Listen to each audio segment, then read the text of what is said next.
Buen día con todos, mi nombre es Richard Landín y en esta ocasión voy a exponer un capítulo del texto de Lewis Gordon, Decadencia Disciplinaria, Pensamiento Vivo en Tiempos Difíciles. Capítulo 4, Inventando África. Ya, este texto escogido hace posible percibir la noción de la existencia diferenciada entre raza y etnicidad, señalando a modo de entrada que los estudios culturales dentro del primer mundo tienen un gran impacto en sus academias, lo que le hace de carácter innegable, porque las universidades abarcan esta unidad geopolítica a través de expertos y programas definiéndolos como estudios culturales y son ambivalentes debido al constante conflicto sobre cuestiones de rigor y disciplinariedad en la Academia de Occidente. Además de estos estudios, pueden hallar oposición para ser catalogados como campos de investigación académica, ya que algunos profesores tienen la tendencia de enfocarse en la cultura popular, lo que les da la apariencia de trabajo de poco valor o importancia. No debe quedar en el olvido que los estudios culturales abarcan y valoran la clase trabajadora y a las comunidades del lumpen proletario, donde las líneas de la raza y la etnia, y cuando se unen a los proyectos postmodernos, exalta a los grupos marginados, resultando de esto una alianza con la política de la identidad y la política de la diferencia, que representa ayudar a estos grupos. La política identitaria se orienta en los planteamientos de la epistemología y se enfoca en lo que las personas saben de su propia identidad. Política del reconocimiento. Mientras que la política de la diferencia se expresa en conservar la identidad de las personas más allá del reconocimiento y tiene como objetivo no ser asimilable. Por otro lado, hay otro tipo de política de la diferencia en términos de diferencia psicoanalítica, que está condicionada por la diferencia sexual. Se refiere a individuos que no han especificado su feminismo u homosexualidad. La política identitaria y la política de la diferencia que ubican a los africanos y a la diáspora africana en los márgenes se encuentran marcadas desde el principio de los límites de la normativa blanca. La normativa blanca ubica a Occidente como centro de la realidad, pero si esa centralización girara en torno al África, tal marginalización no tuviera sentido. La realidad geopolítica del presente es esa que va más allá de la realidad local e inmediata del diario vivir, donde las costumbres propias prevalecen.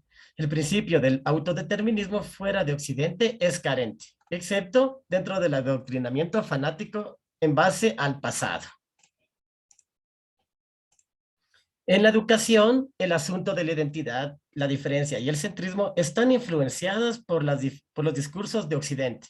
Es decir, si un académico africano estudia la sociedad africana, estará bajo los lineamientos académicos de un africano de Europa Occidental, lo cual le conducirá a obtener reflexiones tanto políticas como epistemológicas de un africano occidentalizado. Entonces, dichas reflexiones tienden a ser indiscutiblemente no africanas, lo cual ejemplifica una forma de subordinación africana. El africano occidentalizado se formó como académico en sus tradiciones locales, pero estudiando fuera de ellas, y se enfrenta a dos tareas. La traducción, que pretende acoplar los principios de las sociedades africanas en términos académicos de Occidente, y la segunda tarea es formular teorías e interpretaciones y críticas a dichos principios.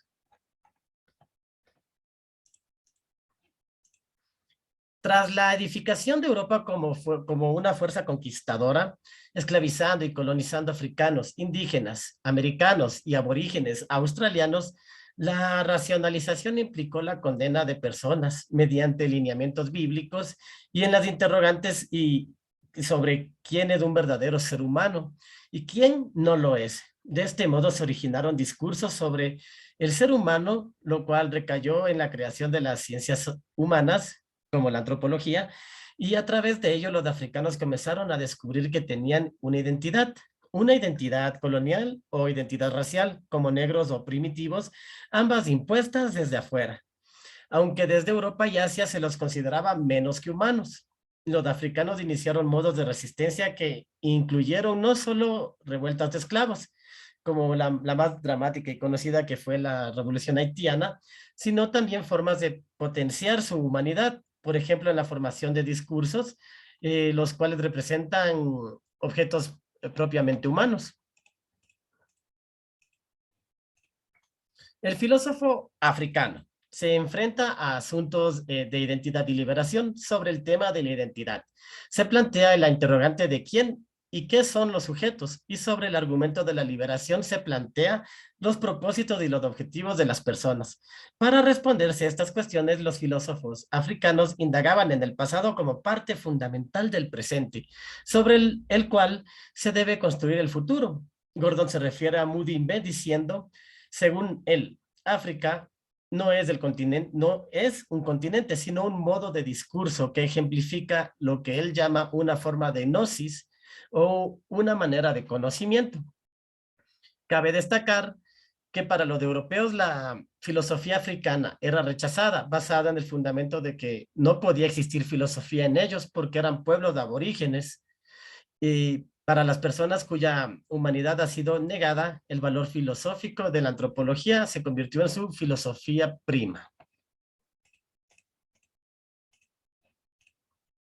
África es inventada y reinventada a través de un sinnúmero de modelos de conocimiento edificados mediante los procesos de conquista y colonización, al igual que en los procesos de resistencia ante dichos sucesos. Es decir, ambos influyen el uno al otro.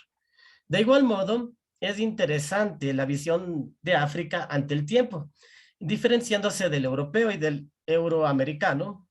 Para el africano, el pasado tiene un gran valor sobre el presente, ya que este posee una prioridad ontológica. El fundamento del presente es del juez del presente, mientras que para los occidentales, ellos creen tener el futuro en sus manos y se ponen como juez del pasado por vivir en el presente. Para los filósofos africanos, la historia siempre está conectada con el sentido normativo a su sistema de valores. Para el historiador, el intelectual y el filósofo africano, la narrativa es sobre sus ancestros, sus obras, pensamientos y sufrimientos.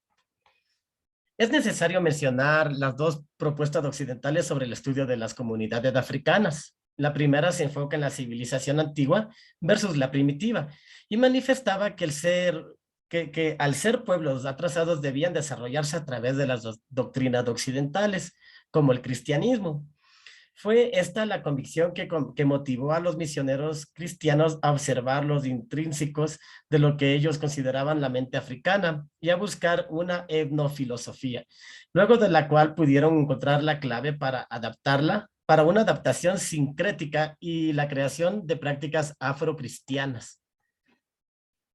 Mientras que la otra propuesta consistía en ser buenos etnógrafos con la tarea de describir, pero no de juzgar ni criticar a las diferentes culturas. Con ello se presenta una forma de relativismo, lo cual no reconocía a las culturas diferentes como comunidades humanas. La filosofía africana y afroamericana y afrocaribeña se abre lugar frente a las representaciones y métodos eurocéntricos dentro de la ciencia de humanas, ya que anteponen la idea de cómo se deberían estudiar estos pueblos, al igual que al estudio constitutivo del africano, del hombre negro en sí y de su humanidad.